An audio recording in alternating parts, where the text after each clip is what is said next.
எல்லோருக்கும் வணக்கம். விருதுநகர் புத்தக திருவிழா மிக சிறப்பாக நடைபெற்று வருகிறது. ஒவ்வொரு ஆண்டும் இந்த புத்தக திருவிழாவில் கலந்து கொள்வதில் நான் தொடர்ந்து வருகிறவன்கிற முறையில் மிகுந்த மகிழ்ச்சி அடைகிறேன். இது என் மண்ணில் நடக்கக்கூடிய ஒரு அறிவு இயக்கத்தின் அடையாளம். இதை இவ்வளவு சிறப்பாக அரசு நடத்துகிறது. ஆட்சியர் இதனை மிக சிறப்பாக வடிவமைத்து நடத்துகிறார். அதற்கு அத்தனை துறையை சேர்ந்தவர்களும் உறுதுணை செய்திருக்கிறார்கள் என்றால், ஒரு படைப்பாளியாக, எழுத்தாளனாக, இந்த மண்ணின் மைந்தனாக அனைவருக்குமே என்னுடைய நன்றியை முதல்ல நான் தெரிவிச்சுக்கிறேன்.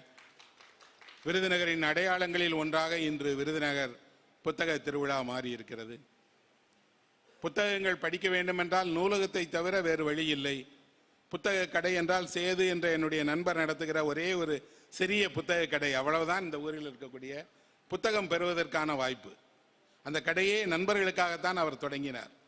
அந்த கடையில் புத்தகங்கள் வாங்கி படித்து உருவானவன் என்ற முறையில் இங்கே இருக்கிற சேதுக்கும் கூட நான் நன்றி தெரிவிச்சுக்கிறேன்.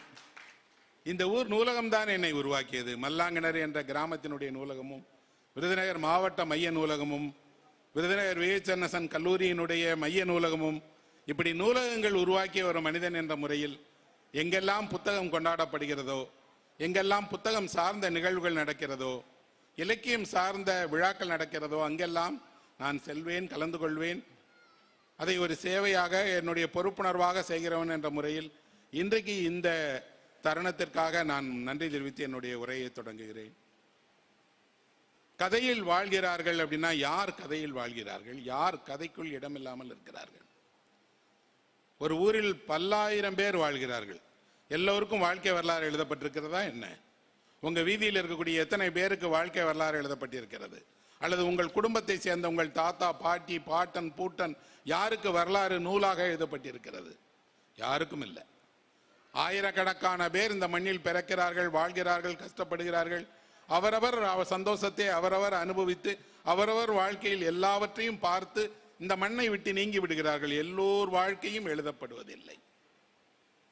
ஆனால் சிலர் கதைகளில் இடம்பெறுகிறார்கள், கவிதைகளில் இடம்பெறுகிறார்கள், இலக்கியத்தில் இடம்பெறுகிறார்கள், இலக்கியம் படைக்கிறார்கள். அதன் வழியாக வாழ்நாளெல்லாம் பேசப்படுகிறவர்களாக மாறுகிறாங்க. இந்த மண்ணில் அப்படி ஒரு கதை எழுதப்பட்டிருக்கிறது. அது இந்த மண்ணிலிருந்து தோன்றிய கதையாக இருந்தாலும் தமிழ்நாட்டிற்கே சொந்தமான கதை. அந்த கதையை இந்த மாவட்டத்தில் இருக்கக்கூடிய எல்லா மக்களும் அறிவார்கள்.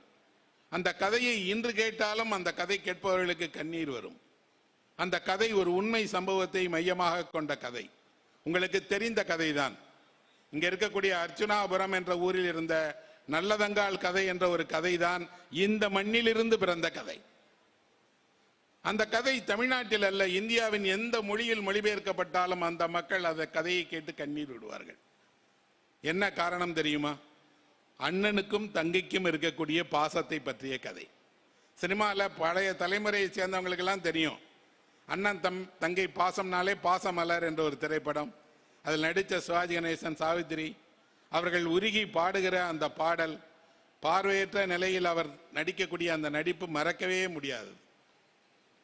திரைப்படம் ஒரு பாசமலரை தந்திருக்கிறது என்றால் பல்மடங்கு அதை விட சிறப்பாக உணர்ச்சியை வெளிப்படுத்தக்கூடிய நல்லதங்காளுடைய கதை இந்த மண்ணில் தான் உருவாகியிருக்கிறது. புகழேந்தி புலவர் என்பவரால் எழுதப்பட்ட பெரிய எழுத்து நல்லதங்கால் கதை என்ற புத்தகத்தை இங்கெல்லாம் முன்னாடி ₹1 விற்பார்கள். இப்ப கூட நீங்க இணையத்தில் இலவசமாகவே அதை படிக்கலாம். இந்த புகழேந்தி புலவரும் நலவெண்பா எழுதிய புகழேந்தி புலவர் சோழ மண்டலத்தில் வாழ்ந்தவரும் ஒருவர் அல்ல. ஆனால் நீங்க இன்னைக்கு இணையத்தில் பார்த்தீங்கன்னா 2 பேரும் ஒருவர் தான். அந்த புகழேந்தி புலவர் தான் சிறைப்பட்ட காலத்தில் பெரிய எழுத்து புத்தகங்களை எழுதினார்னு போட்டிருப்பாங்க. வேறு வேறு காலத்தை சேர்ந்த ஒரே பெயரில் இருக்கக்கூடிய 2 புலவர்கள். ஒருவேளை பெரிய எழுத்து புத்தகங்களை எழுதுபவர்கள் எல்லாம் புகழேந்தி புலவர் பெயரால் எழுதினால் அங்கீகாரம் கிடைக்குமே என்று எல்லா பெரிய எழுத்து புத்தகங்களும் புகழேந்தி புலவர் பெயர்ல தான் இருக்கும். ஆனால் இது ஒரு உண்மை கதை, நடந்த கதை. நல்ல தம்பி நல்லதங்காள் என்ற இருவருடைய கதை. இந்த மண்ணில் ஒரு கதை வேரூன்றி வளருகிறது என்றால் அது உண்மையிலிருந்து தான் வளரும். அந்த உண்மை எங்கோ நடந்திருக்கும். எங்கே நடந்தது? அந்த ஊர்ல இருக்கக்கூடிய ஒருவர் தன்னுடைய சகோதரி மீது மிகுந்த பாசம் கொண்டிருக்கிறார். சகோதரியை திருமணம் செய்து கொடுக்கிறார். எங்க திருமணம் செய்து கொடுக்கிறார்? இங்க இருக்கிற மானாமதுரைக்கு திருமணம் செய்து கொடுக்கிறார். ரொம்ப பெரிய தூரம் இல்லை. இன்றைக்கு அல்ல, 2 தலைமுறைகளுக்கு முன்னால் தெரியும். இங்கே வசித்தவர்கள் அல்ல, எல்லா ஊர்லேயுமே பெண் கொடுப்பதாக இருந்தால் கூப்பிடுகிற தூரத்தில் அந்த பெண்ணை கொடுக்கணும்னு சொல்லுவாங்க. ராஜஸ்தானில் ஒரு பழமொழி இருக்கிறது, பெண் கண்ணீர் விட்டால் அவள் அழுக்குரல் கேட்கிற தொலைவில் தான் அவளை திருமணம் செய்து கொடுக்கணுமா. அப்பா பொண்ணு அழுதுட்டா உடனே போய் நின்றணுமா, அவ்வளவு தூரத்துக்குள்ள தான் கொடுப்பாங்க. இங்க இருக்கக்கூடிய இந்த அர்ச்சனாபுரத்தை சேர்ந்த அவர் இங்க இருக்கிற மானாமதுரையில் இருக்கக்கூடிய காசி ராஜன் என்பவருக்கு அவளை நல்லதங்களை மனமுடித்து வைக்கிறார். சந்தோஷமான வாழ்க்கை. அவர்கள் என்னெல்லாம் சீர் கொடுத்தார்கள் என்பதை நீங்க அந்த புத்தகத்தில் படிச்சு பாருங்க. ஒரு பெண்ணை மனமுடித்து கொடுக்கும் போது அவளுக்கு சகோதரன் வீட்டு சீர் என்பது என்னவெல்லாம் கொடுக்கப்பட்டது.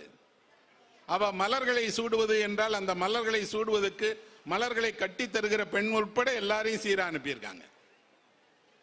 அவ்வளவு சீரும் சிறப்புமாக தங்கை போய் வாழ்கிறாள். அவளுக்கு குழந்தைகள் பிறக்கிறார்கள், 7 பிள்ளைகள். அங்க ஒரு பஞ்சம் வருது, 12 வருட கொடும் பஞ்சம். இந்த தலைமுறைக்கு பஞ்சத்தினுடைய கதை தெரியாது, பஞ்சத்தில் இறந்தவர்கள் தெரியாது, பஞ்சம் என்றால் என்னன்னே தெரியாது. சொல்லப்போனா மிகுதியான உணவு, வீணடிக்கப்படக்கூடிய உணவு, தேவைக்கு மேல் அதிகமாக உண்ணுகிற பழக்கம் உள்ள ஒரு தலைமுறையை சேர்ந்தவர்களாக இருக்கிறோம். ஆனால் 2 தலைமுறைக்கு முன்னால், 2 தலைமுறை கூட வேணாம், ஒரு 25 வருஷத்துக்கு முன்னாடி நிறைய பேர் வீடுகளில் அவர்களுக்கு 3 வேளை உணவு இருக்குமானா இருக்காது.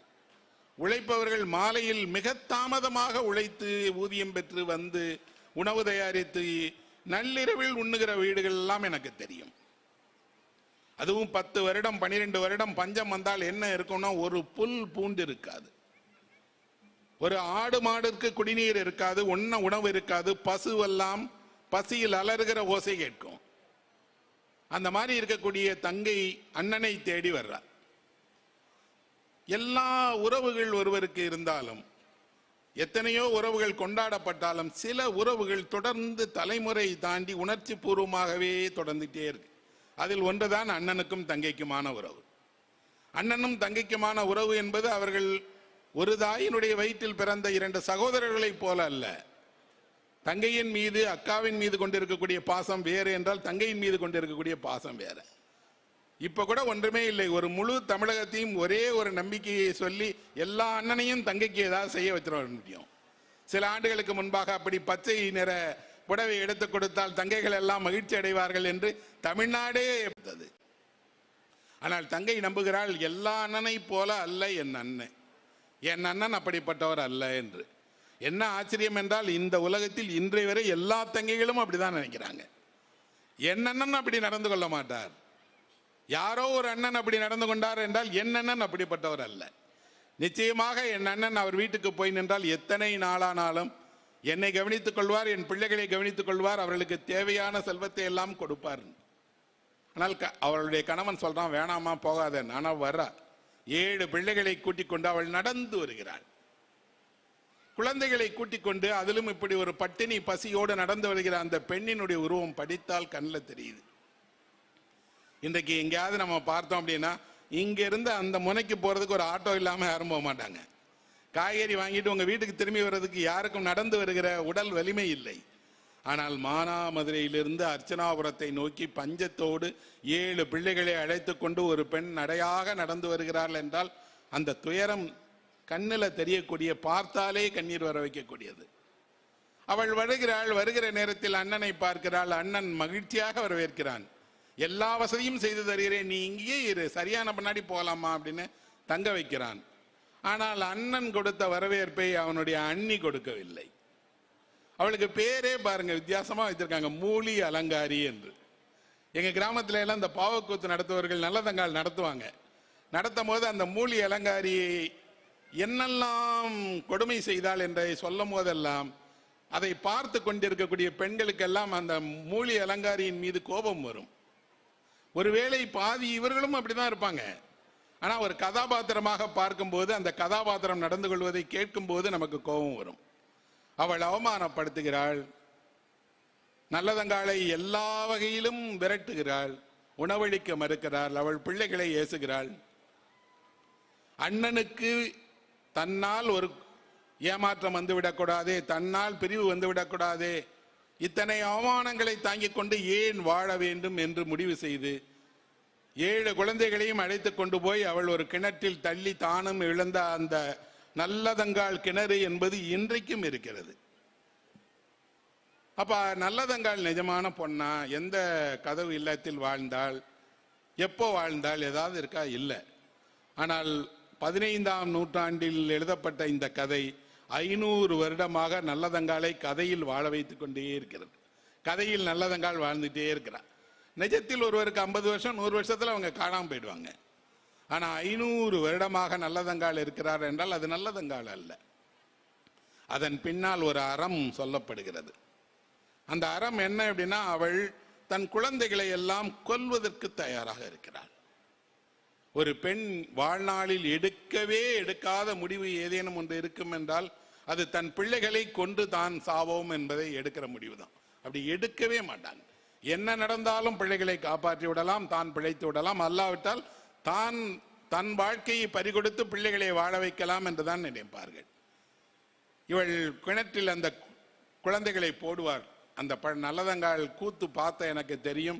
அந்த கிணற்றுக்குள்ளாடி அந்த பொம்மைகளை போடுகும் போது அந்த பொம்மலாட்டக்காரரே கண்ணீரோடு தான் சொல்லுவார்.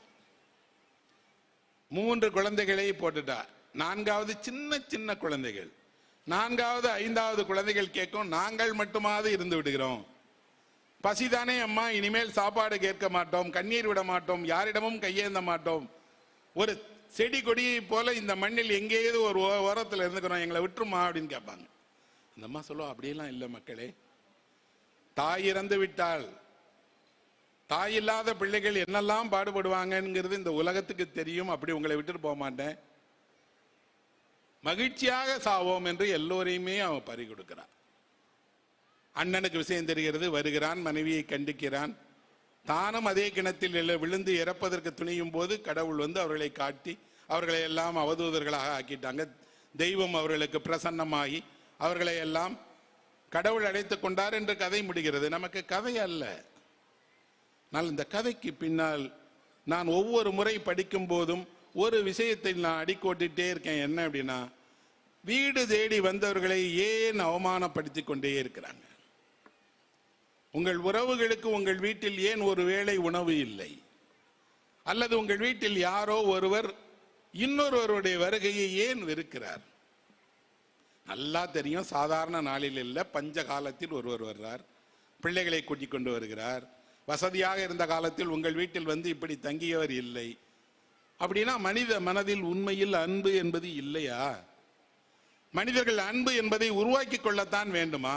இயல்பிலேயே மனிதர்களுக்கு அன்பு என்று ஒன்று கிடையாதா? இவ்வளவு பெண்மையை அன்பினுடைய வடிவமாக சொல்கிறோமே, அதே பெண் தான் தன் வீட்டிற்கு வந்த இன்னொரு பெண்ணை இப்படி அவமானப்படுத்தி குழந்தைகளோடு தற்கொலை செய்ய தூண்டுவாள் என்றால் அந்த மனதில் ஏன் இவ்வளவு வெறுப்பு, கசப்பு? எங்கு இருந்து இந்த கசப்பும் வெறுப்பும் அவமானப்படுத்துகிற முறையும் உருவாகிறது? இந்த கதை 500 ஆண்டுகளாக நமக்கு நினைவுபடுத்திக் கொண்டே இருக்கிறது. நல்லதங்காள் முடியவில்லை, அவள் எங்கோ இருந்துட்டே இருக்கா. அவள் பெயர் தான் மாறிடுச்சு. இந்த மாவட்டத்தினுடைய பழைய கிராம ரெக்கார்டுகளை எடுத்து போய் பாருங்க. கிணற்றில் விழுந்து இறந்த பெண்களுடைய பட்டியல் எவ்வளவு என்று உங்களுக்கு தெரியும். கிணற்றில் குழந்தைகளோடு விழுந்து இறந்த பெண்கள் இல்லாத ஊர் என்று ஏதாவது ஒன்று இருக்கா என்ன? கணவனோட சண்டை, கோச்சிட்டாங்க, மாமனார் மாமியாரோட சண்டை, அது அல்ல பிரச்சனை. ஒன்று கிடைக்காத போது தாய் ஒரு முடிவு எடுக்கிறாள். நீதியின் பெயரில் அது தவறு. ஆனால் மனசாட்சியின் பேரில் அவள் எடுத்த முடிவு தவறா சரியா தெரியாது. கடவுள் கடைசியில் அவர்களை சொல்லுகிறார், உங்கள் தவறுகளை எல்லாம் மன்னித்து பூமியிலேயே வாழ அனுப்புகிறோம் என்ற போது அவர் சொன்னார், வேண்டாம், இந்த வாழ்க்கை இத்தனை அவலமானது என்றால் வேண்டாம் அப்படின்னு சொல்றார். அந்த பொம்மலாட்டம்காரர்கள் கிராமத்தில் இந்த கதையை நடத்தி முடிச்சுட்டு மறுநாள் வீடு வீடாக வந்து நல்லதங்காள் பெயரில் யாசகம் கேட்பார்கள். எந்த கதையை சொல்லி உங்கள் மனதில் இரக்கத்தையும் உங்கள் மனதில் கண்ணீரையும் வரவழைத்தார்களோ அவர்கள் ஒரு கலைஞனாக மறுநாள் காலையில் உங்களால் முடிந்ததை எங்களுக்கு கொடுங்கள் என்று நிற்பார்கள். கிராமத்தில் அவர்களுக்கு ஏதே தானியமோ கையால் ஆன முடிந்த சின்ன சின்ன பணமோ கொடுப்பார்கள். ஆனால் ஒரு கதை 500 வருடங்களாக ஒரு சமூகத்திற்கு ஏதோ ஒரு உண்மையை சொல்லிக்கிட்டே இருக்கு. என்ன அப்படின்னா, எல்லா உறவுகளும் ஒரே போல இருந்திருதில்ல. ஆசை ஆசையாக திருமணம் செய்து கொடுத்த ஒரு வாழ்க்கை என்பது ஏதே ஒரு இடத்தில் ஒரு காகிதத்தில் கட்டப்பட்ட மாளிகையை போல கவிழ்ந்து விழுந்துடலாம்.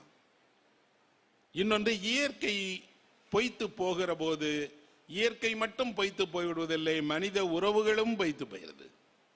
சொந்த அண்ணன் தான், அவர் இருந்தால் இதெல்லாம் நடந்திருக்கும்.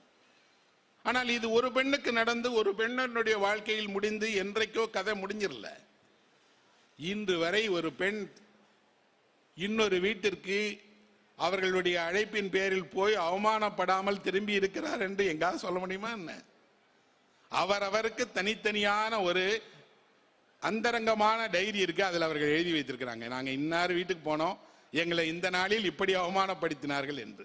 அந்த புத்தகம் அவர்களோடு வாழ்க்கையோட ரகசியமாக இருக்கு.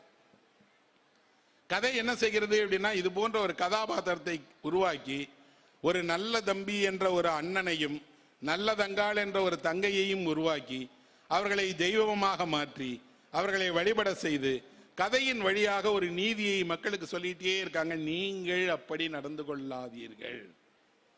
உங்கள் வீட்டில் யாரோ ஒருவர் அப்படி நடந்து கொள்ளும் போது அதை காண சகித்துக் கொண்டு இருக்காதீர்கள். பரிவு காட்டுவதற்கு, உதவி செய்வதற்கு, உணவளிப்பதற்கு சொந்த சகோதரனாகத்தான் சகோதரியாகத்தான் இருக்கணும்னு அவசியம் இல்லை.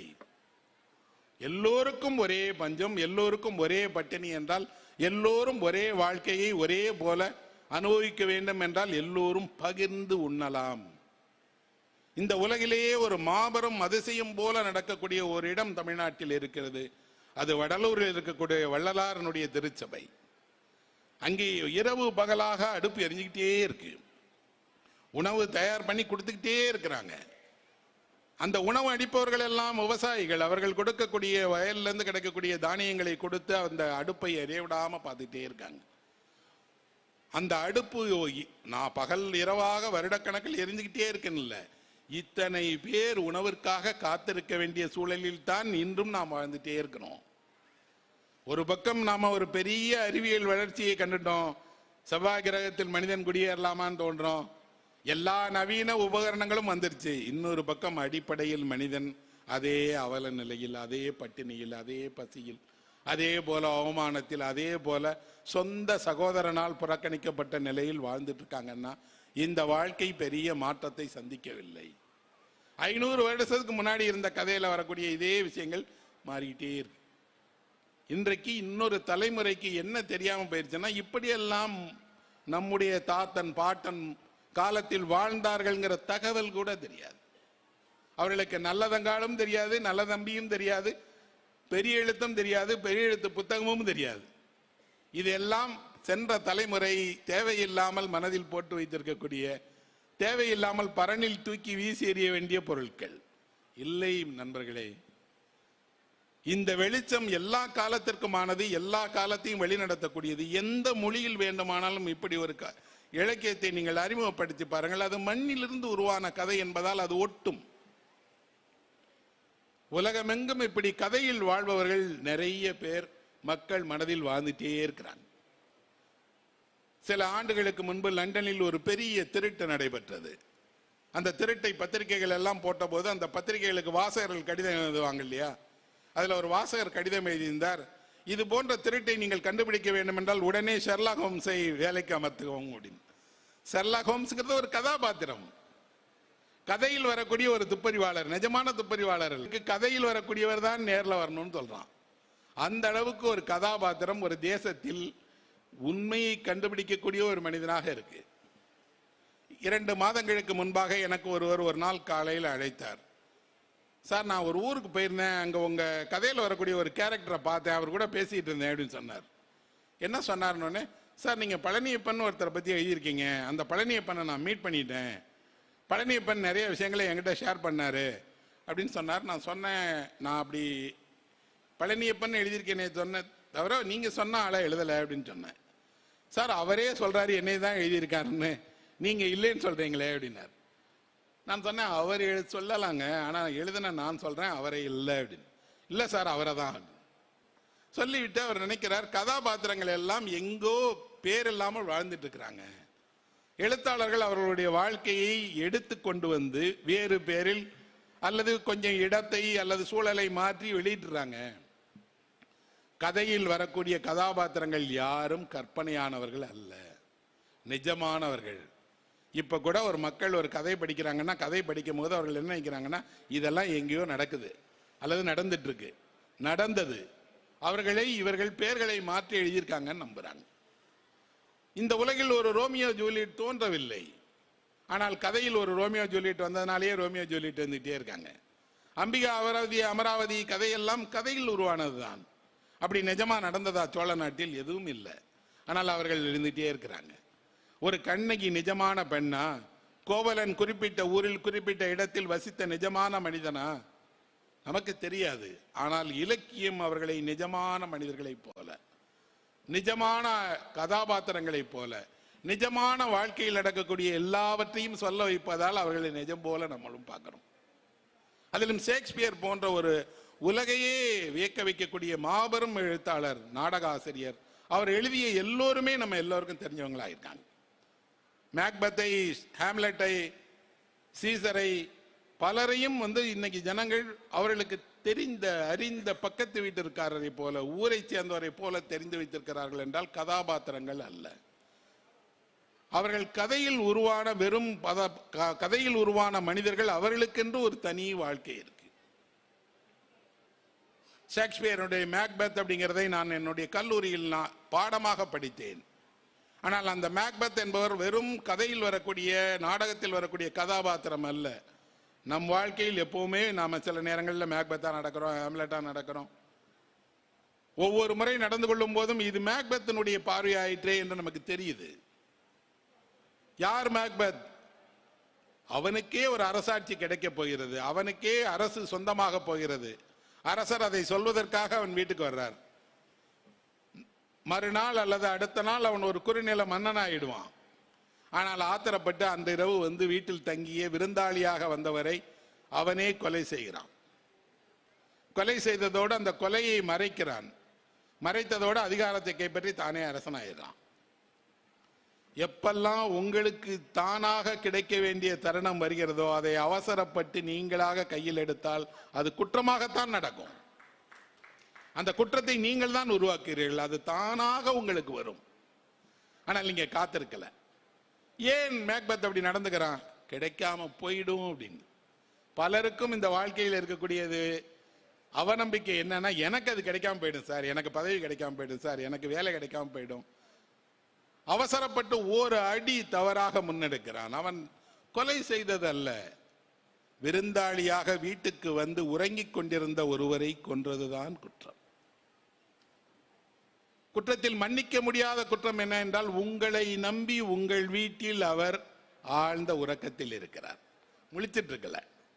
அப்படின்னா அவர் என்ன நினைக்கிறார்? இது என் வீடு, நான் மேக்பெத்தினுடைய வீட்டில் அல்ல, என் வீட்டில் உறங்கிக் கொண்டிருக்கிறேன் நினைக்கிறார். மேக்பெத்தினுடைய மனைவியினுடைய பெயர் லேடி மேக்பெத். அவளுக்கு ஒரு பெயர் கூட ஷேக்ஸ்பியர் கொடுக்கல. அந்த லேடி மேக்பெத் சொல்றா, இவரை இப்பயே நீ கொல்லலைன்னா நாளைக்கு நீ மன்னரா இல்லாம ஆயிடுவ, இல்லாம போனா திரும்பி உனக்கு இந்த வாய்ப்பு கிடைக்காது, இன்னொரு முறை நம்ம வீட்டுக்கு அவர் உறங்க மாட்டார், கொன்று விடு அப்படின்னு சொல்றார். மேக்பெத் சொல்றான், நீயே கொன்றேம்மா, என்னால கொல்ல முடியாதுமா, அவர் தான் என்னை உருவாக்கினார், படை தளபதியாக்கினார், போர் நடத்த செய்தார், வெற்றியை கொண்டாடுகிறார், எல்லாம் செய்திருக்காரேம்மா அப்படின்னு. அந்த பொண்ணு அதுக்கு ஒரு நல்ல பதில் சொல்றா. ஷேக்ஸ்பியர் ஏன் உலகத்தினுடைய த கிரேட்டஸ்ட் ரைட்டர்னு நம்ம சொல்றோம் அப்படின்னா, அந்த பொண்ணு சொல்றா, அவர் உறங்கும் போது என் தந்தையை போல இருக்கிறார் அப்படின்னு சொல்றா. எனக்கு அதை படித்த போது தோணுச்சு, அப்ப நாம உறங்கும் போது நம்ம யாரை போல இருக்கிறோம்? ராமகிருஷ்ணன் உறங்கும் போது ராமகிருஷ்ணனை நினைவு எடுத்துக்கிறாரா? நீங்கள் உறங்குகிற குழந்தைகளை வேடிக்கை பார்க்க கூடாது என்று பெரியவர்கள் சொல்லுவாங்க. ஏன்னா உறங்குகிற குழந்தை தெய்வத்தின் சாயலில் இருக்குமா, தெய்வத்தோடு உரையாடி கொண்டிருக்குமா. இப்ப கூட நீங்கள் உறங்குவது பாருங்க, உங்க பிள்ளை உறங்குறத பாருங்க, உங்களை போலேதான் உங்க பையனும் உறங்கிட்டு இருப்பான். அப்போ ஒருவர் உறங்குகிற போது அவளுடைய தந்தையினுடைய ஜாடையில் இருப்பதால் அவள் கொல்ல தயங்குகிறாள். மேக்பெத்துக்கு அந்த தயக்கம் இல்லை, கொலை பண்ணியதான். யாருக்கும் தெரியாது, உலகம் தெரியாது. இந்த உலகில் பலரும் நம்புகிற ஒரு விஷயம் என்ன என்றால், ஒரு குற்றத்தை உலகத்திற்கு தெரியாமல் மறைத்து விட்டால் அது உலகின் கண்ணிலிருந்து முற்றிலும் மறைஞ்சிரும்னு நினைக்கிறாங்க. மறையவே மறையாது. உங்கள் மனசாட்சி அந்த குற்றத்தை என்றைக்கும் நினைவுபடுத்திட்டே இருக்கும். மேக்பெத்தை உலகம் அல்ல, அவன் மனசாட்சி தான் சொல்லுகிறது, உன் கையில் படிந்த இரத்த கரையை எத்தனை கடலில் கழுவினாலும் போகாது. அப்ப மேக்பெத் நமக்கு ஒரு உண்மையை சொல்லுகிறான் என்றனா 5 நிமிடத்தில் ஒரு குற்றம் நடந்தேறிவிடும், ஆனால் ஆயுளெல்லாம் அதுக்கு நீ தண்டனை அனுபவிக்கணும். அனுபவிப்பதோடு எந்த பதவியை கிடைத்தால், அதிகாரத்தை கிடைத்தால் எல்லா மகிழ்ச்சியையும் நீ அடையலாம் நினைச்சாயோ அந்த மகிழ்ச்சி கிடைக்கவே கிடைக்காது. அரசனாயிரம் எல்லா விருந்து நடக்கிறது, விருந்து மண்டபத்தில் உட்கார்ந்து இருக்கும் போது இவனுக்கு கையில ரத்த கரை கண்ணில் பட்டுட்டே இருக்கு. அப்போ கதையில வரக்கூடியவர் தான் மேக்பெத், நாடகத்தில் வரக்கூடியவர் தான் மேக்பெத்.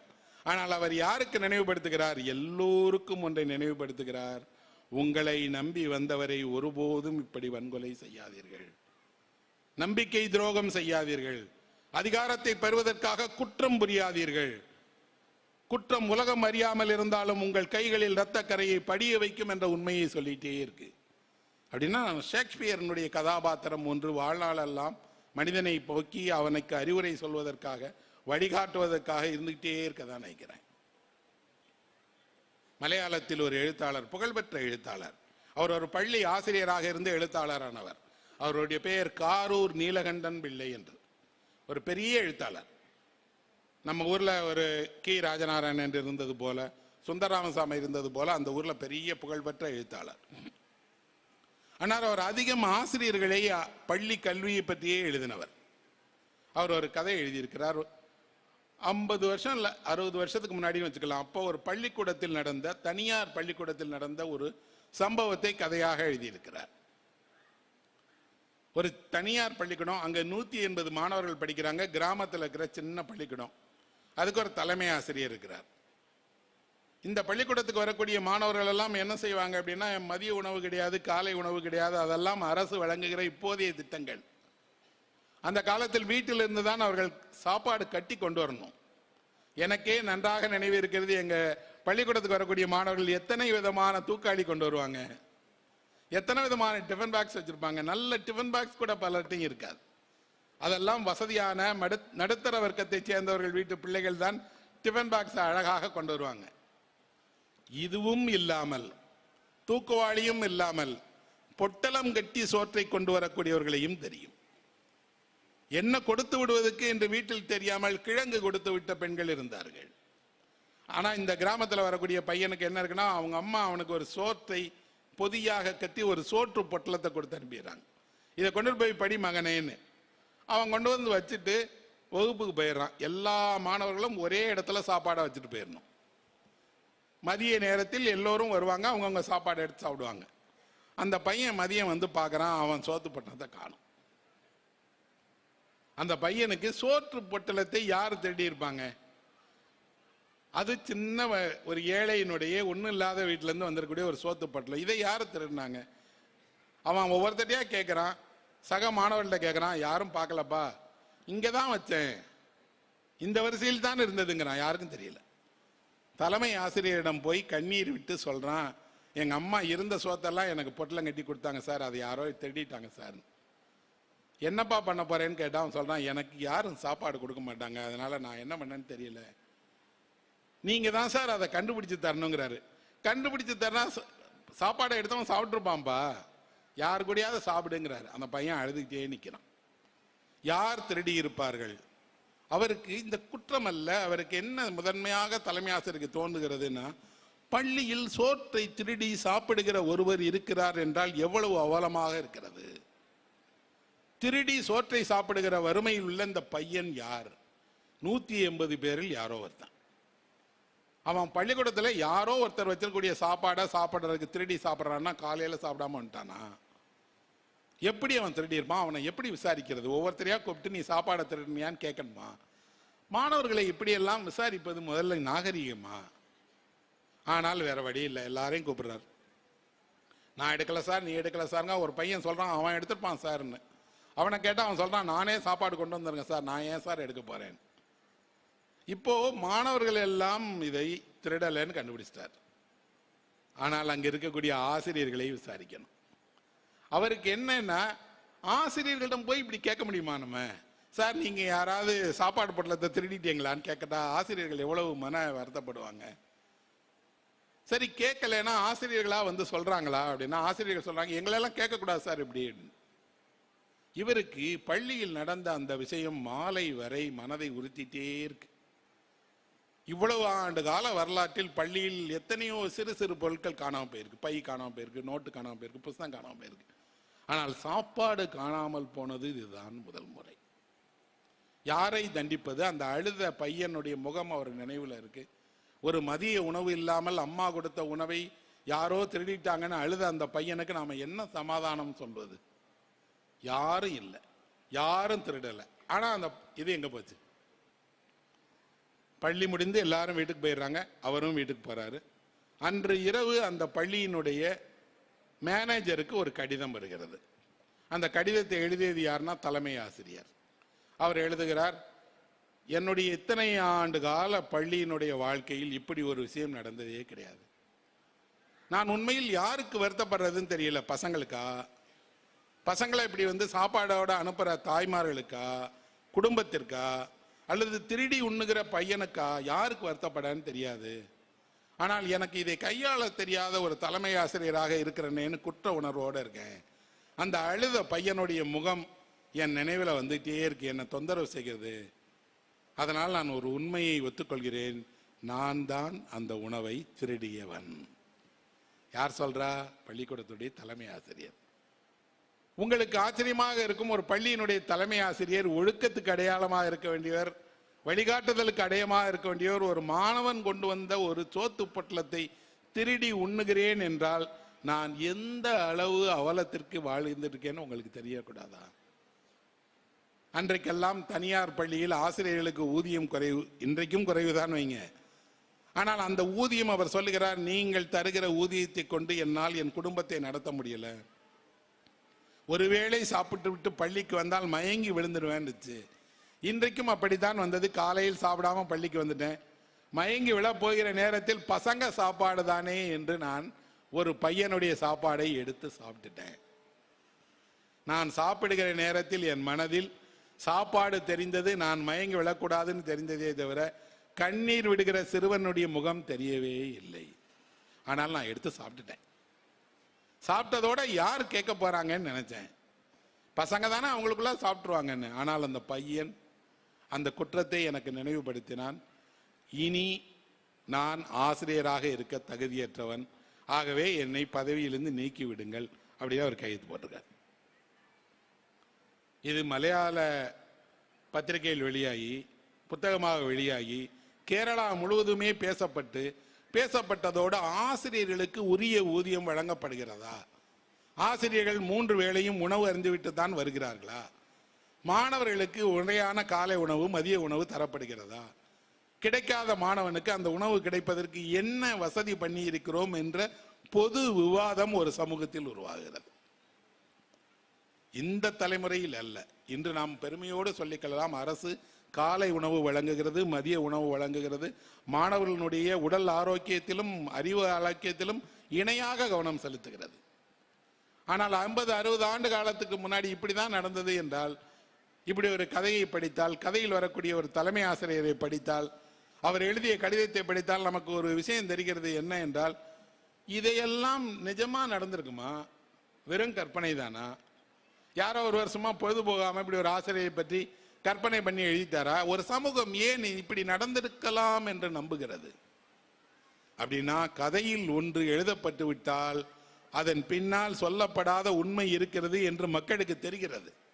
மக்கள் அந்த உண்மையை நம்புகிறார்கள். நம்புகிறதோடு இந்த கதையை படிச்சுட்டு, சார் அந்த தலைமை ஆசிரியர் யாருன்னு சொல்லுங்க சார், அவர் மேல ஒரு விசாரணை கமிஷன் போடுவதெல்லாம் சொல்லல. மாறாக அவர்கள் என்ன நினைக்கிறார்கள் என்றால், இந்த அவலம் இந்த கதையோடு முடியட்டும், இனி இந்த அவலம் பள்ளிகளுக்கு தொடரக்கூடாது, இனி இந்த அவலம் ஆசிரியருக்கு தொடரக்கூடாதுன்னு நினைக்கிறாங்க. எப்போவோ இந்த கதையை நான் படித்தேன். ஆனால் இந்த கதை என் மனதில் இன்றைக்கும் ஒரு உண்மையை சொல்லிட்டு இருக்கு. என்னன்னா, அந்த சோற்று பொட்டலம் கொண்டு வந்த பையன் தான் உணவு திருடப்பட்ட நேரத்தில் மதியம் ஆசிரியர் முன்னாடி கை காட்டி நிற்கிறான் இல்லையா, அது மறக்கவே மறக்காத முகம். அந்த பையனில் ஒருவராக நீங்கள் இருந்திருக்கலாம், நான் இருந்திருக்கலாம், நாளை இன்னொருவர் நிற்கலாம். தன்னுடைய ஒரு சின்ன விஷயத்தை பள்ளியில் ஒரு பையன் திருட்டு கொடுக்கும் போது அவன் அடைகிற அதிர்ச்சியும் வேறு, அவன் படுகிற கஷ்டங்களும் வேறு. உலகம் பெரிய துயரத்தை பற்றி கவலைப்படுகிறது, பெரிய பிரச்சனைகளை பற்றி கவலைப்படுகிறது. ஆனால் சின்னஞ்சிறு சிறுவனுடைய கண்ணீருக்கு பெரிய இடம் இல்லை. அங்க அவ்வளவு பெரிய புத்தகம் ஒருத்தர் எழுதினார், நல்ல கதை எழுதினார். அவருக்கு நிகராக இதே மண்ணில் இங்கேயே ஒருவர் இந்த கதைக்கு பக்கத்தில் வைக்கக்கூடிய கதையை எழுதியிருக்கிறார். நான் எப்போது இந்த கதையை நினைவு கொண்டாலும் இதன் மறுபக்கம் போல இன்னொரு கதை இருக்கு, அதையும் சொல்லுவேன், அதையும் நினைவு கொள்ளுவேன். அதை எழுதியவர் கு. அழகிரிசாமி. குமாரபுரம் ஸ்டேஷன் என்ற ஒரு கதை. எப்பெல்லாம் நீங்க இந்த கதையை ஞாபகம் வச்சீங்களோ அப்பெல்லாம் அந்த கதையும் ஞாபகம் வைக்கணும். அந்த குமாரபுரம் ரயில்வே ஸ்டேஷனுங்கிறது இந்த கோயில்பட்டியிலேருந்து பக்கத்தில் இருக்கிற ரயில்வே ஸ்டேஷன். ஆளே வராத ஒரு சின்ன ரயில்வே ஸ்டேஷன். ஒரு நாளைக்கு 2 பேசஞ்சர் ட்ரெயின் வந்து நிற்கக்கூடிய ரயில்வே ஸ்டேஷன். அங்கேருந்து கோயில்பட்டிக்கு வரக்கூடியவர்கள் அதிகபட்சம் 10 பேர் வந்தாலே அதிகம். அந்த ரயில்வே ஸ்டேஷன், அந்த ரயில்வே ஸ்டேஷனுக்கு ஒரு ஸ்டேஷன் மாஸ்டர், அவருக்கு ஒரு ஃப்ரெண்டு. அந்த ஃப்ரெண்டு என்னன்னா கோயில்பட்டியிலேருந்து ட்ரெயின் பிடிச்சி அங்கே போய் இறங்கி அவங்க 2 பேரும் உட்காந்து பேசிட்டு இருப்பாங்க. ஆள் வராத ரயில்வே ஸ்டேஷனில் அவர் என்ன செய்வார்? பகலை கழிக்கணும் இல்லையா, அதுக்காக 2 பேர் பேசிட்டே இருக்காங்க. அதே ரயில் நிலையத்தில் நானும் கோணங்கியும் போய் ஒரு நாள் அதே பெஞ்சில் உட்காந்து அழகிரிசாமி எந்த இடத்தை எழுதினாரோ அங்கேயே அதே கதையை படித்தோம். அந்த கதையில் வரக்கூடிய இந்த ரயில்வே ஸ்டேஷன் அல்ல, ரயில் அல்ல, அந்த ரயில் நிலையத்தை தேடி வந்து பேசுகிற சுப்பராம ஐயர் அல்ல, அந்த கதையில் ஒரு காட்சி வருகிறது நண்பர்களே. அதுதான் அந்த கதையை உயிரோடு வைத்திருக்கிறது. என்ன காட்சி தெரியுமா? அங்கிருந்து கோயில்பட்டிக்கு வரக்கூடிய ஒரு பகல் நேர பேசஞ்சர் ரயிலில் ஏறுறதுக்காக 4 பசங்களும் ஒரு பெரியவரும் அந்த ரயில் நிலையத்துக்கு வராங்க. வந்து டிக்கெட் எடுத்து ரயிலில் ஏறுறாங்க. முதல் முறையாக 4 பேர் ரயில் ஏறுறாங்க. உங்களில் எத்தனை பேருக்கு அந்த நினைவு இருக்குன்னு தெரியல.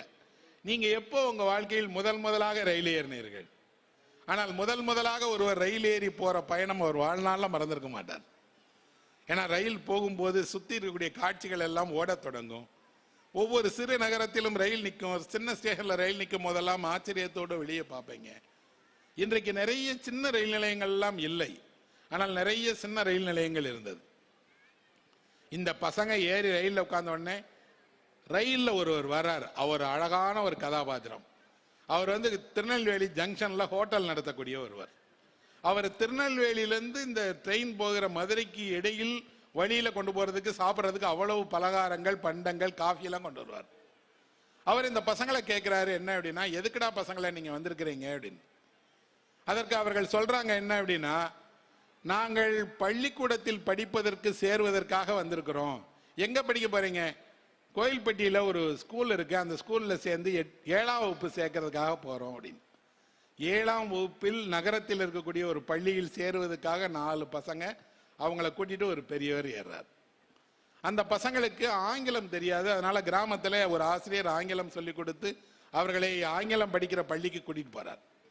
அந்த பசங்க ரயிலில் பேசிக் கொள்கிற விதம், ரயிலில் அவர்களுக்கு இடையில நடக்கிற உரையாடல், அதுல ஒரு அழகான வரியை அழகிரிசாமி எழுதியிருக்கிறார். என்னன்னா, யாரெல்லாம் குழந்தைகளை அக்கறையோடு பார்த்துக் கொள்கிறார்களோ அவர்களெல்லாம் தகப்பன் என்றால் ஆசிரியர்களும் தகப்பான் தான் இல்லையா அப்படின்னு எழுதியிருக்கிறார்.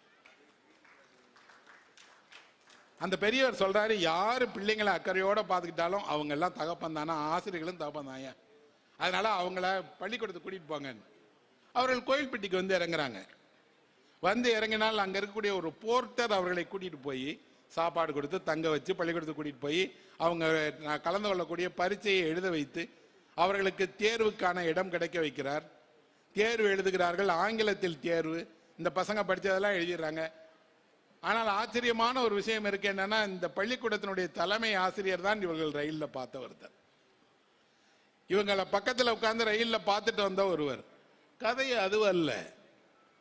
சின்ன ஊர்ல இருந்து முறையா படிக்கிறதுக்கு ஒரு நகரத்துக்கு வரக்கூடிய மாணவர்கள், அவர்களுடைய தடுமாற்றம், ஆங்கிலம் தெரியாவிட்டால் நாம எப்படி போய் அந்த பள்ளிக்கூடத்தில் சேர்றதுன்னு தெரியாத குழப்பம், அதுக்கப்புறம் தன்னம்பிக்கையோடு அவர்கள் நடந்து கொள்கிற விதம், அவர்களுக்கு ஒரு உணவு அடிக்கக்கூடிய ஒரு போர்ட்டர், எத்தனை எத்தனை எத்தனை எத்தனை இந்த கரிசல் மண்ணினுடைய அசலான மனிதர்களை அவர் எழுதியிருக்கிறார். இதுல ஒருத்தர் ஒரு பெரிய ரயில்ல இவங்களுக்கு எதிர் சீட்ல உட்கார்ந்துட்டு வந்தார் இல்லையா, அவர் சொல்றாரு, பசங்களா நீங்கெல்லாம் படிச்சு காலேஜுக்கு வந்தா திருநெல்வேலிக்கு வந்துருங்கடா, ஏன் ஹோட்டல்ல சாப்பாடு போடுறேன்டா அப்படின்னு. அப்போ அவர்கிட்ட கேட்குறாங்க, ஐயா உங்க ஹோட்டல்ல சாப்பிட்ட எல்லாரும் கணக்கு வச்சு கொடுத்துருவீங்களான்னு. சில பசங்க கொடுப்பாங்க, சிலரால கொடுக்க முடியாது. கொடுக்காட்டா என்னையா படிக்கிறவனுக்கு சாப்பாடு போடுறது தப்பா அப்படின்னு கேட்கிறார். ஏன் கதையில் வாழுகிற மனிதர்களை திரும்ப திரும்ப நான் பேசிக்கொண்டே இருக்கிறேன், முக்கியம் என்கிறேன் என்றால், அவர்கள் எல்லாம் வாழ்க்கையில் நீங்கள் நடந்து கொள்ளாத ஒன்றை நடந்து கொள்ள வேண்டும் என்பதற்காக வலியுறுத்துறாங்க. இந்த கதையில் ஓடக்கூடிய ஹோட்டல் ஓனர் சொல்றாரு, அப்படியெல்லாம் அறத்தோடு தான் வேலை செய்யணும், அறத்தோடு தான் தொழில் நடத்தணும், அறத்தோடு தான் உணவகம் செய்யணும்னு சொல்றார். யாரோ ஒருவர் யாரோ படிப்பதற்காக வந்திருக்காங்க, ஆனா யாரோ ஒரு போர்ட்டர் அவர்களை வீட்டில் தங்க வச்சு பள்ளிக்கூடத்துக்கு கூட்டிட்டு போய் அட்மிஷன் வாங்கி கொடுக்கிறார். அப்படி என்றால் இந்த உலகத்தின் மீது இந்த கதையை படிப்பவர்களுக்கு நம்பிக்கை வருது. நாம இப்படிப்பட்ட மனுஷங்கள்லாம் இருக்கிறாங்க, இவர்கள்லாம் இருக்கிற வரை நாம் இந்த உலகத்தில் மகிழ்ச்சியோடு இருக்கலாம், இவர்களை எல்லாம் நம்பலாம், இவர்கள் எல்லாம் உதவி செய்வார்கள்ங்கிற நம்பிக்கை நமக்கு வருகிறது. அப்புறம் அந்த சின்ன ரயில்வே ஸ்டேஷன், அந்த ரயில்வே ஸ்டேஷனுடைய பகல் நேரத்தை எழுதியிருக்கிறார். தயவு செய்து ஒரு முறை நீங்கள் என்றைக்காவது ஒரு நாள் ஒரு அரை மணி நேரத்தை நீங்கள் அந்த குமாரபுரம் ரயில்வே ஸ்டேஷனில் போய் உட்கார்ந்து பாருங்க, எவ்வளவு உண்மையாக ஒரு எழுத்தாளர் எழுதியிருக்காருன்னு தெரியும். எழுதுவதோடு ஒரு வேடிக்கையான விஷயத்தையும் எழுதியிருக்காரு. அந்த ஊர்ல ரயில் நிலையம் வைத்ததால் என்ன பிரயோஜனம் என்றால், ரயிலுக்கு தண்ணீர் பிடிப்பார்கள். இப்போ உள்ள ரயில்லாம் தண்ணி பிடிக்காது. அந்த காலத்தில் வரக்கூடிய ரயில்லாம் ஒரு இடத்துல நின்று தண்ணீர் பிடிக்கும், தண்ணீரை ரயிலிருந்து பெற்றுக்கொள்ளலாம். தண்ணீர் கிடைக்காத கரிசல் காட்டு கிராமத்தில் ரயில்ல இருந்து தண்ணி பிடிக்கிறதுக்காக பயன்படுத்துவாங்க. ரயில்ல ஆட்கள் ஏறுறாங்களோ இல்லையோ, கிராமத்துக்கு தண்ணி கொடுக்கறதுக்காக ரயில் இருக்கட்டும் சொல்றாங்க. ஒரு கதைக்குள் எத்தனை சின்ன சின்ன சின்ன சின்ன சின்ன சின்ன அழகான விஷயங்கள், அழகான மனிதர்கள், அவர்களுடைய வாழ்க்கை, அதை எழுதப்பட்டிருக்கக்கூடிய விதம். அப்படின்னா கதை என்பது வெறும் கதை அல்ல, படித்து நல்லா இருக்கு நல்லா இல்லை, எனக்கு பிடிச்சிருக்கு பிடிக்கல அப்படிங்கிறத மட்டும் சொல்லக்கூடிய உலகம் அல்ல. இந்த கதைகள் எல்லாம் நம்முடைய சமகாலத்து வாழ்க்கையை, இப்ப இருக்கக்கூடிய நீங்களும் நானும் பார்த்த, அல்லது என் தந்தை பார்த்த, என் தாத்தா பார்த்த உலகத்தை சொன்னது. ஆனால் இரண்டு பெரிய எப்பிக்னு சொல்லப்படக்கூடிய இதிகாசங்கள் இந்தியாவில் இருக்கு. அது காஷ்மீர்ல இருந்து கன்னியாகுமரி வரைக்கும் எல்லோருக்கும் தெரிந்த கதை. எங்க போய் நீங்கள் மகாபாரதத்தை சொன்னாலும் எல்லாருக்கும் தெரியும், எங்க போய் ராமாயணத்தை சொன்னாலும் ரெண்டுக்கும் தெரியும். இந்த இரண்டு கதைகளும் இந்தியா முழுவதும் எல்லா மக்களுக்கும் தெரியும். பழங்குடி மக்களுக்கு கூட இந்த கதைகள் தெரியும். பழங்குடி மக்களிடம் கூட இந்த கதையினுடைய மாறுபட்ட வடிவங்கள் இருக்கு. இந்த இரண்டு கதைகளிலுமே இரண்டு பேரை எனக்கு ரொம்ப பிடிக்கும். கதையில் வாழக்கூடிய மனிதர்களில் நான் இவர்களை என்னுடைய ஆதர்சங்களாக எப்பவுமே வைத்துட்டு இருப்பேன். ஒருவர் யார் என்றால் ராமாயணத்தில் வரக்கூடிய பரதன். ராமனை அல்ல, எனக்கு ராமாயணத்தில் மிகவும் படித்த கதாபாத்திரம் பரதன் தான். ஏன் அப்படின்னா, பரதன் ஒருவன் தான் தாயை கண்டிக்கிற மகனாக இருக்கிறான். எல்லா மகனையும் அம்மா தான் கண்டிப்பாங்க. ஆனால் முதல் முறையாக ஒரு மகன் தாயை கண்டிக்கிறான். அம்மா, நீ மகன் நல்லா இருக்கணும்னு நினைக்கிறது தப்பு இல்லம்மா, அடுத்தவன் நல்லா இருக்க கூடாதுன்னு நினைக்கிறியா, அது தப்புமான்னு நினைக்கிறான். அப்படின்னா அம்மாக்களுக்கும் அறிவுரை சொல்லத்தான் வேண்டி இருக்கிறது. அம்மாக்கு அறிவுரை சொல்லக்கூடிய பரதன் என்ன சொல்றான் அப்படின்னா, அம்மா, ராமன் உன்னை தாயை போல நினைச்சிட்டு இருக்கான், அவன் ஆளக்கூடாதுன்னு சொல்லி என்னைக்கு நான் கேட்டனா அந்த பதவி எனக்கு வேண்டுமா என்று. அப்படின்னா ஒருவர் அவர் ஆசைப்படாத ஒன்றை அவங்க அம்மா ஆசைப்பட்டுறாங்க. அம்மா ஆசைப்பட்டதோடு அதற்கான எல்லா வழிகளையும் செய்து கொடுத்துறாங்க. ஆனால் மறுக்கிறார். மறுத்து விட்டு இப்படியெல்லாம் நடந்துருச்சுன்னு கோசலையினிடம் ராமன் போய் தன்னுடைய தாயிடம் சொல்றான், அம்மா, நான் அல்ல பரதன் தான் ஆளப்போகிறான்னு. ராமனுடைய அண்ணன் என்ன சொல்றா தெரியுமா, நின்னிலும் நல்லவன் அவன் சொல்றா. உன்னை விடவும் நல்லவன்பா பரதன். அப்ப ராமனை விடவும் நல்லவன் யாருன்னா பரதனா, அவன் அரசாளட்டும்பா அப்படின்ட்டு. பரதன் போய் அதே ராமனுடைய அன்னையை பார்க்கிறான். அன்னையிடம் கேட்கிறான், அம்மா என்னை மன்னிச்சிருங்க, என் பேரால அண்ணனை இப்படி அரியணைக்கு வேண்டாம் என்று துரத்திட்டாங்களே. அப்ப அந்த அம்மா ஒரே கேள்விதான் கேட்கிறார், உன்னை அரசாட்சியில் அமர வைக்க வேண்டும் என்று உன் அன்னை விரும்பினார்கள் இல்லையா, அது பத்தி உனக்கு முன்னாடியே தெரியுமா தெரியாதா?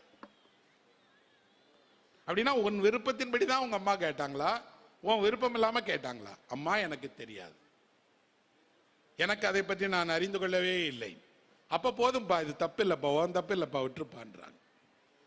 இவ்வளவு அம்மா மோசமாக நடந்து கொண்ட போதும் அம்மாவை ஏன் பரதன் தண்டிக்கவே இல்லை, கண்டிக்கவே இல்லை என்றால், அவளை கண்டித்தால் ராமனுக்கு கோபம் வரும்.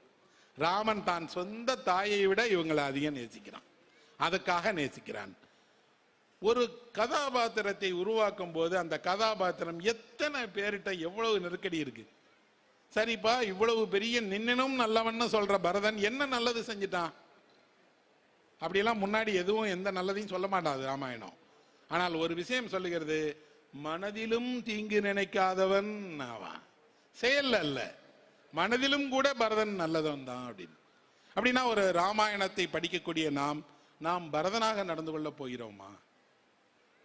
உங்கள் அன்னை உங்கள் நலத்திற்காக, உங்கள் எதிர்காலத்திற்காக, உங்கள் வசதிக்காக, உங்கள் பெயருக்காக ஒன்றை பெற்று உங்கள் தரம்போதும் கூட அறத்தின் பக்கம்தான் நான் நிற்பேன், எனக்கு வேண்டாம், அது உரியவரை சேரட்டும் என்று நீங்கள் பரதனாக நடந்து கொள்வீர்களா என்ன? அம்மாவை தூண்டி இப்படி ஒன்றை அடையிறதுல வேண்டாம் முயற்சி காட்டுவோமே தவிர தனக்கு கிடைக்கிற ஒன்றை நீங்கள் மறுக்கிற ஒருவராக இருக்க மாட்டீங்க. அப்படின்னா கதையில் வந்தாலும் பரதன் நாம் பின்பற்ற வேண்டிய, நாம் நேசிக்க வேண்டிய ஒருவன். இன்னொருவர் இருக்கிறார், அவர் இதிகாசத்தினுடைய நாயகர், தந்தைக்காகவே வாழ்ந்த மனிதன், அவர்தான் பீஷ்மர். தந்தைக்காகவே அவர் தந்தைக்கு திருமணம் செய்து வைக்கிறார். தந்தை ஒரு இளம்பெண்ணை பார்த்து இளம்பெண்ணின் மீது ஆசை கொண்டுட்டார். அந்த பொண்ணுக்கு திருமணம் செய்யணும்னா மகன் கண்டிக்கணும் இல்லையா தந்தையை? தந்தையினுடைய பலவீனங்களை எதையும் மகன் கண்டிக்கவே இல்லை. கண்டிக்காதோடு தந்தையின் மீது அவன் எவ்வளவு அன்பு செலுத்தினான்னா, அப்பா என்ன செய்தாலும் சரி, அப்பாவினுடைய ஆசையை நிறைவேற்றுவதுதான் எனக்கு. தந்தைக்காகவே ஒரு மனிதன் வாழ முடியும் என்றால் எவ்வளவு வாழ முடியும் என்பதற்கு பீஷ்மர் ஒரு உதாரணம். ஆனால் அந்த பீஷ்மர் தந்தையால் வளர்க்கப்பட்ட பிள்ளை இல்லை. அவர் பிறந்த உடனே கங்கைக்கு கொண்டு போயிடுறாங்க. தந்தை அவரை வளர்க்கவில்லை, தந்தை உருவாக்கவில்லை. தாய் தான் வளர்க்கிறாள், தாய் தான் ஆளாக்குகிறாள், தாய் தான் அவரை வாலிப வயது வரை வளர்த்து தந்தையை பார் என்று அனுப்புகிறார். அதை படிக்கும் போது நான் ஆழ்ந்த மகாபாரதம் படித்தேன். படிக்கும் போது என் மனதில் தோன்றியது, கணவனை பிரிந்து தனியே வாழுகிற பெண் பிள்ளையை வளர்ப்பானால் அந்த பிள்ளை அன்பால் உருவானவனாகத்தான் வளரும், அவனை நேசிப்பதற்குத்தான் அடையாளமாக உருவாக்குவா. அப்பா இல்லை, இந்த பிள்ளையை நாம தப்பா வளர்த்துட்டோம்னு சொல்லிடக்கூடாது என்பதால் எல்லாவற்றிலும் பீஷ்மரை சரியாக வளர்க்கிறார். கடைசி வரை பீஷ்மர் தந்தைக்கு கொடுத்த சபதத்தை மாறாதவராக, நித்திய பிரம்மச்சாரியாக, அவ்வளவு பெரிய போர் வீரனாக, நிகரற்ற ஒரு ஆளுமையாக, மகாபாரதத்தினுடைய முதுகெலும்பாக இருக்கிறார் என்றால் நாம பீஷ்மரிடமிருந்து ஒன்றை கற்றுக்கொள்ளலாம். என்ன என்றால், தந்தையின் பொருட்டாக ஒரு மனிதன் வாழலாம் என்பதை. தந்தையோடு பிணக்கு கொள்வது, முரண்பாடு கொள்வது, எதிர்ப்பது, அது தனியே இருக்கு, இல்லைன்னு சொல்லல. ஆனால் அதே காப்பியத்திற்குள் தான் இப்படி ஒரு கதாபாத்திரமும் எழுதப்படுகிறது. அப்படின்னா இதிகாசம், எழுத்து, வாழ்க்கை எல்லாவற்றிலும் நன்மை தீமை என்று இரண்டு இருக்கிறது. நன்மையினுடைய பக்கத்தை இலக்கியம் அதிகம் சொல்லிட்டே இருக்கு. நன்மையினுடைய அடையாளங்களை அடையாளப்படுத்திட்டே இருக்கு. தவறு யார் செய்தாலும் அந்த தவறை தண்டிக்க வேண்டும் என்பதை இலக்கியம் சுட்டிக்காட்டி கொண்டே இருக்கிறது. அப்படின்னா மறக்க முடியாத கதாபாத்திரங்கள் இலக்கியத்தில் உருவாக்கப்பட்டிருக்கிறார்கள். இலக்கியம் அவர்களையெல்லாம் அதனுடைய நாயகர்களாக இன்றைக்கு வரைக்கும் அடையாளப்படுத்திட்டே இருக்கு. சரி, இப்போ இவங்க எல்லாருமே ரொம்ப தீவிரமாக தியாகம் பண்ணி, அன்பு காட்டி, வேடிக்கையாக இல்லாமல் வாழ்க்கையை தீவிரமாக எடுத்துக்கொண்டவர்கள் தானே. வேடிக்கையான மனிதர்களுக்கு இலக்கியத்தில் இடம் கிடையாதா? மகிழ்ச்சி படுத்தவர்கள் இலக்கியத்தில் கிடையாதா என்றால் அப்படி ஒரு கதாபாத்திரம் இருக்கிறார். அவரையும் எனக்கு பிடிக்கும். அவர்தான் முல்லா. நீங்கள் முல்லா கதைகள் என்ற சின்ன பிள்ளைங்கள கேட்டிருப்பீங்க. இப்ப கூட டிவியில முல்லா கதைகள் போட்டாங்க.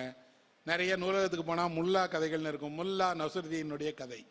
முல்லா வேடிக்கையானவர். அவர் எப்படி இருப்பார்னா தெரியும், கழுதை மேல இந்த பக்கம் திரும்பி உட்கார்ந்துருப்பார். முட்டாள்தனமாக செய்வார். ஒரு அறிவாளி முட்டாளாக நடந்து கொள்வது எப்படி என்பதற்கு முல்லாவை உதாரணம் சொல்லுவாங்க. முல்லாவினுடைய அறிவு திறன் எப்படிப்பட்டது அப்படின்னா, யோசித்தால் நமக்கு உடனே சிரிச்சிருவோம், யோசித்தால் அது வியப்பூட்டக்கூடியதாக இருக்கும். முல்லா ஒரு கடைக்கு போகிறார், நிறைய ஜாமான் வாங்கிறார், அதை தூக்கிட்டு போக முடியல. ஒருவனை அழைத்து சொல்றாரு, நான் கூலி தரேன், இதை கொண்டு போய் என் வீட்டில் கொடுத்துறியாப்பா அப்படின்னு. அவன் வாங்கிட்டு சொல்றான், அவங்க வீடு எங்க இருக்குன்னு சொல்லி அட்ரஸ் கொடுங்க. முல்லா சொல்றாரு, அட்ரஸ் கொடுத்தாதான் நீ என் வீட்டில் நாளைக்கு வந்து திருடிடுவேன், அட்ரஸ் எல்லாம் கொடுக்க மாட்டேன்னு சொல்றாரு. சொன்ன உடனே ஒரு சின்ன சிரிப்பு வருகிறது. ஆனால் பின்னாடி இருக்குன்னா, அட்ரஸ் இல்லைன்னா எப்படிங்க அவன் வீட்டுக்கு போவான்? அதே நேரத்தில் முல்லாவுடைய சந்தேகம் சரி, அட்ரஸ் கொடுத்தா நாளைக்கு அவன் திருட வரமாட்டான்னு என்ன நிச்சயம்? சின்ன சின்ன சின்ன சின்ன நகைச்சுவையின் வழியாக ஒரு துருக்கி நாட்டை சேர்ந்த முல்லா உலகம் முழுக்க மக்களை சிரிக்க வைக்கிறார். கதையில் தான் முல்லா இருக்கிறார். நீங்கள் முல்லாவை போல நடந்து கொள்ள முயன்றால் உலகம் உங்களை துரத்திடும். ஆனால் முல்லாவினுடைய நகைச்சுவை ஒரு உயர்ந்த நகைச்சுவை. அந்த உயர்ந்த நகைச்சுவையில என்ன இருக்கு? அவர் மாடியில ஏதோ செஞ்சிட்டு இருக்காரு. கீழே இருந்து அவர் மனைவி கேட்கிறாங்க, என்னங்க ஏதோ சத்தம் கேட்டுச்சே அப்படின்னு. அவர் சொல்றாரு, சட்டை கீழே விழுந்துருச்சுமா அப்படின்னு. சட்டை கீழே விழுந்தா இவ்வளவு சத்தம் கேட்காதீங்க அப்படின்னு. சட்டைக்குள்ள நானும் இருந்தேம்மா அப்படின்னு சொல்றாரு. ஆனால் இந்த பதில் எவ்வளவு புத்திசாலித்தனமாக இருக்கு பாருங்க. இவர் தான் கீழே விழுந்தது. முல்லா ஒரு விருந்துக்கு போகிறார். அந்த விருந்தில் அரசருடைய விருந்து. இவர் சாதாரண உடை அணிஞ்சிட்டு போயிட்டார். காவலாளிகள் விடமாட்டேன்ட்டாங்க. இந்த உடையில் உள்ள வந்தா விருந்துக்கு கிடையாது என்று. முல்லா வீட்டுக்கு போகிறார். பட்டு அங்கேயே எடுத்து போட்டுக்கிறார். நேரா வர்றார். பட்டு அங்கேயே அணிஞ்சிட்டு வந்தா கட்டாயம் பெரிய ஆளா இருப்பார்னு உள்ள அனுப்பிடுறாங்க. உள்ள போய் விருந்தில் மன்னருக்கு பக்கத்தில் உட்காந்துக்கிறார். ஏன்னா மன்னரும் நினைக்கிறாரு பட்டு அங்கேயெல்லாம் அணிஞ்சிட்டு வந்திருக்காரு. சாப்பிட தொடங்கும் போது முல்லா வாயில சாப்பிட்றதுக்கு பதிலாக சட்டைக்கு சாப்பிட்ற ஊட்டிக்கிட்டே இருக்காரு, சட்டை பைக்கு. மன்னர் கேட்கிறாரு, என்னையா வேடிக்கையா இருக்கு, நீ சாப்பிட்றதுக்கு பதிலாக சட்டைக்கு ஊட்டுறியேன்னு. சட்டைக்கு தானங்க உங்க இடத்துல மரியாதை. அது சாப்பிட்டு நல்லா இருந்தா தானே நான் நாளைக்கு 4 இடத்துக்கு போக முடியும். ஆனால் இது முல்லா கதை இல்லை நண்பர்களே. சாப்பிட போறது யாரோ கூப்பிட்டுருக்காங்க. அவர் இந்த உடையில வந்தாதான், ஆடம்பரமான உடையில் வந்தால்தான், ஆடம்பரமான கார்ல வந்தாதான், 5 விரல்களிலும் மோதிரம் போட்டிருந்தாதான் உங்களுக்கு விருந்துல சாப்பாடா என்ன? இல்லையே. முல்லா அதை சொல்லி காட்ட விரும்புகிறார். அப்புறம் முல்லா கேலி செய்யக்கூடிய மனிதர்கள் அரசரில் இருந்து எல்லோரையும் கேலி செய்கிறார். முல்லா ஒரு கழுதையை விற்பதற்காக போகிறார். கழுதையை விற்க போகிற இடத்தில் ஒருத்தன் சொல்றான், கழுதையை நான் வித்து கொடுத்தா எனக்கு ஒரு 10 ரூபா கொடுங்க, நான் வித்து தரேன் அப்படின்னு. தாராளமாப்பா, என்னால் விற்க முடியலப்பா, இந்த கழுதை ரொம்ப வயசாயிருச்சு, கொண்டு போய் வித்துட்டு வரணுன்னு அவன் போய் சந்தையில் நின்று கொண்டு அந்த கழுதையினுடைய பெருமைகளை சொல்றான்.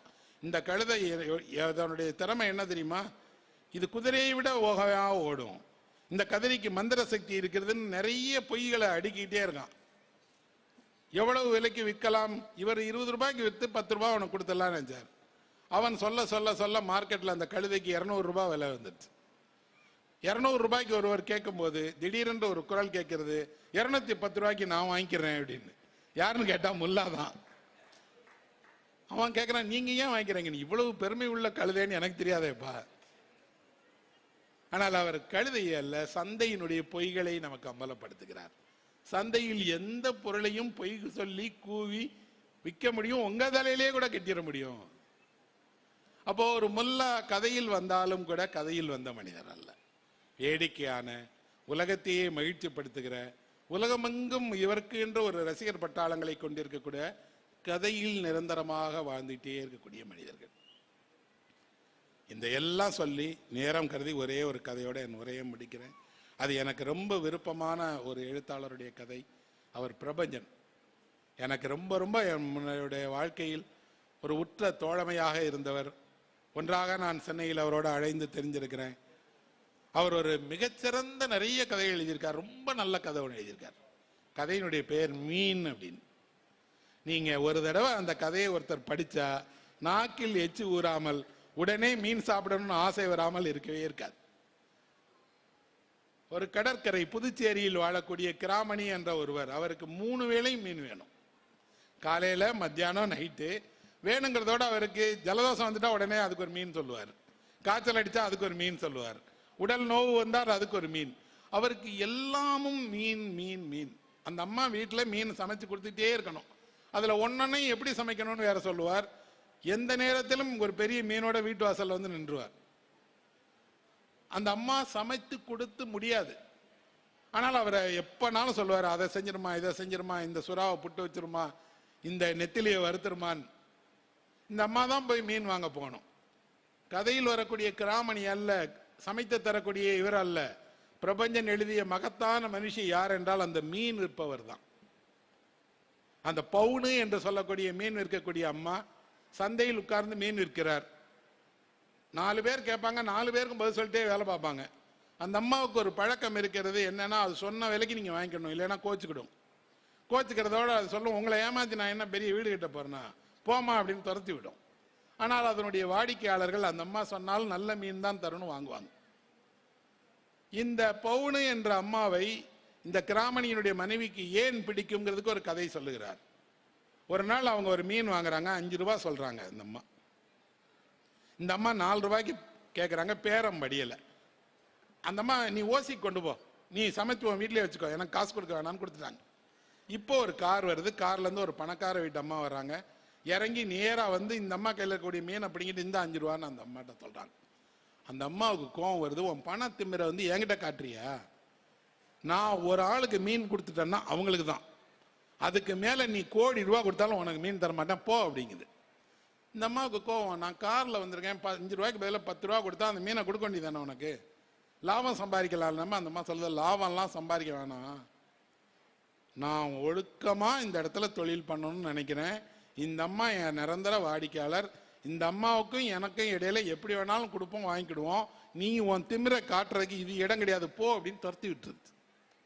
எந்த பெரிய நிறுவனத்திலும் இல்லாத துணிச்சல் சாதாரண அந்த அம்மாவுக்கு இருக்குங்கிறதோட அந்த அம்மா என்ன சொல்லுது, என் வாடிக்கையாளர் எனக்கு ரொம்ப ரொம்ப முக்கியம், அவர் கூட எனக்கு என்ன வேணாலும் இருக்கலாம், நான் 1 ரூபாய்க்காக விட்டு கொடுப்பேன் அல்லது சும்மா கொடுக்க சொல்லுவேன், ஆனா உனக்கு கொடுத்துட மாட்டேன். இந்த அம்மா என்ன செய்யுது, இந்த ஒரே ஒரு சம்பவம் 30 வருஷமா அந்த அம்மாட்டையே மீன் வாங்க வைக்குது. இந்த அம்மா மீன் வாங்கிட்டு வந்து சமைக்கும், அவர் கணவர் சாப்பிடுவாரு. கதையில் வரக்கூடிய சுவாரஸ்யம் என்னன்னா, அவங்க மகனுக்கு மீனே பிடிக்காது. மகன் சொல்றான், எப்ப பாரு வீட்டில் மீன் மீன் மீன், ஏமா ஒரு காய்கறி வாங்கி நல்ல கூட்டு பொரியெல்லாம் சமைச்சா என்னம்மா? அம்மா சொல்லுது, உனக்கு ஒரு சாப்பாடு உங்க அப்பாவுக்கு ஒரு சாப்பாடாப்பா செய்ய முடியும். இல்லம்மா வீட்டில் சாப்பிடவே இல்லை, எனக்கு ஒரு கல்யாணம் பண்ணி வச்சிருமா. ஆனா ஒரே கண்டிஷன் என்னன்னா, நல்ல காய்கறி சமைக்க தெரிந்த, காய்கறியை விரும்புகிற பொண்ணா இருக்கணும் அப்படின்னு தேடி பார்த்து ஒரு பொண்ணை கல்யாணம் பண்ணி வச்சிடறாங்க. அழகான பொண்ணு, சொந்தக்கார பொண்ணு, உள்ளூர் பொண்ணு. அந்த பொண்ணை வந்த அன்னைக்கு முதலிரவில் எல்லா கணவனும் கேட்காத ஒரு கேள்வியை ஒன்று கேட்குறான், தப்பா எடுத்துக்கிட்டாத, உனக்கு மீன் பிடிக்குமா அப்படின்னு கேட்குறான். அந்த பொண்ணு சொல்லுது, அவ்வளவா பிடிக்காது, கொஞ்சமாக பிடிக்கும் அப்படின்னு. நல்ல வேலை, நல்ல காய்கறிகள் சாப்பிடலான்னு. 2 நாள் ஆகிறது, இவங்க வீட்டில் விருந்து நடக்கு. விருந்து வச்சா இவங்க அப்பா உட்காந்து சாப்பிட்ற மாதிரியே அந்த அம்மா இவருடைய புது மனைவி இட்லிக்கு மீன் குழம்பு தொட்டுக்கிட்டு சாப்பிட்டுட்டு இருக்கு. பக்கத்தில் இருக்க சட்னியே தொடவே இல்லை. இந்த பையன் தெரியும் பார்த்து சொல்றான், எங்க அப்பா மாதிரியே தான் மருமகளும் வந்திருக்கா. மீன் அல்ல, சிலருடைய இயல்பு, சிலருடைய விருப்பம் என்பது இன்னொருவருக்கு விருப்பமின்மையாக தோன்றும். அதே நேரத்தில் ஒருவருக்கு ஏதோ ஒரு சுவை பிடித்திருக்கிறது என்றால் அது வெறும் சுவை அல்ல, அவர் அதன் வழியாக தன் மகிழ்ச்சியை உருவாக்கிறார், அதன் வழியாக தன்னை ஆற்றுப்படுத்திக்கிறார், அதன் வழியாக தன் சொந்த சந்தோஷத்தை உருவாக்கி கொள்கிறார். இந்த வாழ்க்கை என்ன என்றால், இவ்வளவு ஒரு பெரிய மீனா இருந்தால் வாங்கிட்டு வந்து நிற்கும் போது அந்த அம்மா சொல்லுது, தினம் தானையா சாப்பிட்ற, உனக்கு இந்த ஒரு நாள் கூட அழுத்தே போகலையானா அந்த ஆள் சொல்றாரு, மீன்ல மட்டும் அழுக்கவே அழுக்காதுமான். கோச்சிக்கிட்டே சமைச்சு கொடுத்துறாங்க. நல்லா தெரியுது, ஒரு குடும்பம் என்பது இப்படியான சின்ன சண்டைகள், சச்சரவுகள், விருப்பம், விலக்கு, ஆளுக்கு ஒரு சுவை, எல்லாவற்றையும் கலந்ததுதான். அந்த கதை ஒரு சின்ன சித்திரத்தை நமக்கு தருகிறது. இந்த வாழ்க்கையில் எல்லாமும் இருந்தாலும் இந்த வாழ்க்கைக்கு வெளியிலிருந்து ஒரு கை அன்றாடம் உங்களுக்காக உழைத்து கொண்டு, பொது வெளியில் நீங்கள் பார்த்தாலும் உங்களால் மறக்கப்பட்டு வருகிற அந்த மீன் விற்கக்கூடிய அந்த பெண்ணை போன்றவர்கள் இந்த உலகத்தில் தான் வாழ்கிறார்கள். உங்கள் மகிழ்ச்சியை அவர்கள் உருவாக்குகிறார்கள், அவர்களை மறக்காதீர்கள் என்று சொல்றார். இலக்கியம் என்ன செய்யும் என்று கேட்டால், இந்த மாதிரி அரிய மனிதர்களை, அவர்களுடைய மனதை, அவர்கள் வழியாக வெளிப்படக்கூடிய உணர்வுகளை எழுதுவதால் தான் அது இத்தனை காலம் தாண்டி நிற்கிறது. அந்த பணிதான் தமிழினுடைய அடையாளமாக மாறுகிறது. கதையில் வாழ்கிறவர்கள் என்றும் வாழ்வார்கள் என்று சொல்லி என் உரையை நிறைவு செய்கிறேன். நன்றி.